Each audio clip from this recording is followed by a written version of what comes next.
মঙ্গলবার সকালে কলকাতা উপনগরীর Rajarhat new town Biswa Bangla convention সেন্টারে আয়োজিত তপশিল জাতি আদিবাসী প্রাক্তন সৈনিক কৃষি বিকাশ শিল্প কেন্দ্রের অনুষ্ঠানে বিশেষ অতিথি হিসেবে উপস্থিত ছিলেন সস্ত্রীক দেশের প্রাক্তন রাষ্ট্রপতি doctor Ramnath Kovind, national adviser কমিটির চেয়ারম্যান অধ্যাপক পি.বি. শর্মা, আমিতি বিশ্ববিদ্যালয় গুরগাঁও হরিয়ানা সহ উপাচার্য মেন্টর অধ্যাপক আর.কে. খান্ডাল, প্রাক্তন রাজ্যসভার নির্দেশক কে মিশ্র প্রমুখ। সংস্থার প্রাণপুরুষ সম্পাদক সৌমেন কোলে সম্মানিত অতিথিগণদের স্বাগত জানান। পূর্ব মেদিনীপুর থেকে এসেছিল একদল আদিবাসী নৃত্যশিল্পী। তারা তাদের নিজস্ব নৃত্য সৃজন পরিবেশন করেন প্রাক্তন রাষ্ট্রপতিকে। নমস্কার, আমি সৌমেন কোলে, সম্পাদক তফসিল জাতি আদিবাসী প্রাক্তন সৈনিক কৃষি বিকাশ শিল্প কেন্দ্র। আমাদের আজকের অনুষ্ঠানটার মূল লক্ষ্য যেটা ছিল যে প্রত্যেকে আপনারা যেহেতু মিডিয়াতে আছেন জানেন যে ভারত সরকার এই বছর কিছুদিন আগে, মানে এখন 1 মাস পূর্ণ হয়নি, এগ্রিকালচার ডিপার্টমেন্টে যেটা ফিনান্সিয়াল বাজেট ছিল তার বাইরেও 2484 কোটি টাকা ন্যাচারাল ফার্মিং এর উপর বরাদ্দ করেছে।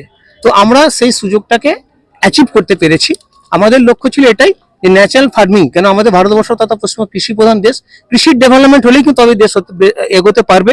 তার মানে এই না যে অন্য ডেভেলপমেন্টগুলো দরকার নেই, অবশ্যই দরকার আছে, মধুমক্ষী দরকার আছে, ফিশারি দরকার আছে, আমাদের দরকার ল্যাক কাল্টিভেশনের উপর বড় কাজ করে সেটাও দরকার আছে, কিন্তু কৃষিটাকে বেশি করে ধরে রাখা দরকার আছে। এটাই ছিল আমাদের মূল লক্ষ্য আজকে ন্যাচারাল ফার্মিং এর জন্য। আর একটা যেটা ছিল যে আমাদের আজকে প্রায় 400 জন আমাদের সংস্থার সাথে যে সমস্ত কর্মী যুক্ত আছেন তারা পশ্চিমবঙ্গের প্রত্যেকটি জেলা থেকে তারা উপস্থিত হয়েছে। তাদের উদ্দেশ্যে একটা বার্তা দেওয়া ছিল। দীর্ঘদিন বা কয়েক বছর ধরে তারা আমাদের সাথে যুক্ত ছিল বা আছে, আজও আছে, আগামী দিনে থাকবে। তাদেরকে আমরা ফিনান্সিয়ালি স্ট্রং করে উঠতে পারিনি, সেই জায়গাটা পুরোপুরিভাবে ক্লিয়ারেন্স হয়ে গেছে। সেটাও আমি প্রেসের মাধ্যমে জানাতে চাইছি যে 2025 সালের জানুয়ারি মাস থেকে তারা ফিনান্সিয়ালি স্ট্রং হয়ে যাবে। জয় শ্রী শম্ভু, নমস্কার। प्रकटन विकास के कार्यक्रम में आप सभी बहनों भाइयों का बहुत बहुत स्वागत। मंच पर प्रमुख रूप से तपसिल जाति आदिवासी प्रकटन केस खांडल जी, संस्था के सचिव श्री सौमेन कोले जी और श्रीमती कोले जी, संस्था की गवर्निंग बॉडी के सदस्यगण। मैं समझता हूं कि भारत के विकास में हमारे ग्रामीण और आदिवासी भाइयों की, बहनों की एक बहुत बड़ी भूमिका हमको निर्धारित करनी है और इसके लिए आवश्यक होगा कि हम ग्रामीण क्षेत्र में प्राकृतिक खेती के लिए, उसके साथ साथ हरित ऊर्जा के लिए, साथ साथ हमारी जो जन औषधि है उसको बढ़ाने के लिए लोगों को प्रशिक्षित करें। आज के ज्ञान और विज्ञान के युग में इंफॉर्मेशन टेक्नोलॉजी के माध्यम से ये संभव है कि जो छोटे छोटे कॉल सेंटर्स हमारे बड़े शहरों में चल रहे हैं वो सही मायने में गांव में भी चल सकते हैं। हम गांव में बहुत अच्छी एजुकेशन की व्यवस्था कर सकते हैं। इंफॉर्मेशन टेक्नोलॉजी के द्वारा हमारे नए जो युवक युवतियां हैं उनको सक्षम बना सकते हैं। हमारी संस्था का उद्देश्य यही है कि गांव से शहरों की ओर होने वाला जो पलायन है वो तभी रुक सकता है जबकि गांव के हमारे भाई बहन, वहाँ के छात्र छात्राएं सही मायने में पूरी तरह से सक्षम हों और वहाँ रोजगार के नए अवसर पैदा हों।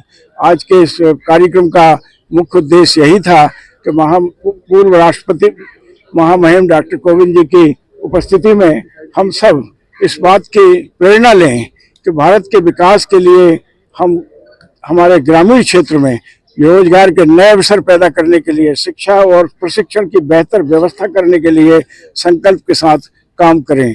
मैं खास तौर से हमारी प्रेस और मीडिया का विशेष रूप से धन्यवाद करता हूं कि उन्होंने इस कार्यक्रम में इतनी बड़ी तादाद में सम्मिलित होकर के हम सबका हौसला बढ़ाया है। हमारी संस्था के मेंटर प्रोफेसर आर.के. खंडाल साहब, जो कि पूर्व कुलपति हैं UPTU Uttar Pradesh technical university के, वो भी 2 शब्द आपसे कहेंगे। और मेरे साथ में संस्था के संचालक कोले साहब यहाँ पर हैं। पश्चिम बंगाल काली माँ का आशीर्वाद है पश्चिम बंगाल के ऊपर, और सदा से हम मानते आए हैं कि जो एक बंगाली सोचता है उसके कई वर्ष के बाद बाकी भारतीय सोचते हैं। तो ये एक बहुत ही महत्वपूर्ण स्थान है जहाँ पे हम सब लोग आए, और मैं धन्यवाद देता हूँ कोले जी का, और सबसे बड़ा धन्यवाद देता हूँ इनके जो नेशनल एडवाइजरी कमेटी के जो चेयरमैन है प्रोफेसर पी.बी. शर्मा जी का। देखिए, 2 बात जो मैं बताना चाहता हूँ वो ये है कि यदि भारत को विकसित होना है और भारत को विकसित होना ही होना है, तो बंगाल का रोल सबसे बड़ा होगा। और बंगाल का रोल सबसे बड़ा होने के लिए इम्पोर्टेंट है कि यहाँ के आदिवासी, यहाँ के ग्रामीण सबसे आगे बढ़ चढ़ कर वो सब कार्य करें जो देश के पुनर्निर्माण में बहुत महत्व रखते हैं। अब वो क्या क्या कार्य हैं? सबसे पहला कार्य, जैसे प्रोफेसर डॉक्टर रामनाथ कोविंद जी ने बताया, उन्होंने बताया कि हमारे लिए बहुत इंपॉर्टेंट है कि हम नेचुरल एग्रीकल्चर करें, क्योंकि अगर हम नेचुरल एग्रीकल्चर नहीं करेंगे तो उपज तो बढ़ेगी, लेकिन हमारी भूमि वो उसका ह्रास हो रहा है। भूमि की कैपेसिटी, सॉइल की फर्टिलिटी कम हो रही है। तो सबसे पहले नेचुरल कृषि, और जब हम प्राकृतिक कृषि करेंगे तो उसके साथ सीधा जुड़ जाते हैं गौ सेवा से। बिकॉज जब गाय पलेगी, गाय कृषि के साथ साथ पलेगी, तभी कृषि प्राकृतिक होगी। दूसरी बात जो सबसे इंपॉर्टेंट है ग्रामीण विकास के लिए, वो है मधुमक्खी पालन। बहुत बड़ा उदाहरण उन्होंने दिया स्लोवेनिया का, लेकिन मेरा ये मानना है कि भारत मधुमक्खी पालन में सबसे अग्रणी है। यदि सभ्यताओं में देखा जाए तो भारतीय सभ्यता सबसे पहली सभ्यता है जिन्होंने मधुमक्खी पालन, जो शब्द है मधुमक्खी, आप देखिए ये शब्द अपने आप में बहुत सारे मायने रखता है। तो जो कोले जी ने अपनी संस्था का एक पहल की है कि इनके जो वॉलंटियर्स हैं वो मधुमक्खी पालन में निपुण हो। अब जब एक छोटी सी बात बताता हूं, आज पूरे विश्व में चाइनीज शहद को बैन किया गया क्योंकि उसमें एंटीबायोटिक्स होता है और उसमें बहुत सारे केमिकल्स होते हैं। और भारत का जो हनी है वो चाइनीज हनी से दुगने प्राइस पे बिकता है और उसकी इतनी डिमांड है। अब जस्ट आप सोचो कि बंगाल यदि पूरे देश में नंबर 1 हो जाए शहद उत्पादन में, घर घर में, गांवों में यदि महिलाएं, यदि युवा, बच्चियां सब सीख जाएं मधुमक्खी पालन और शहद प्रोड्यूस करें, तो आप सोचो क्या स्थिति होगी पश्चिम बंगाल की और कहां हम भारतीय पहुंचेंगे।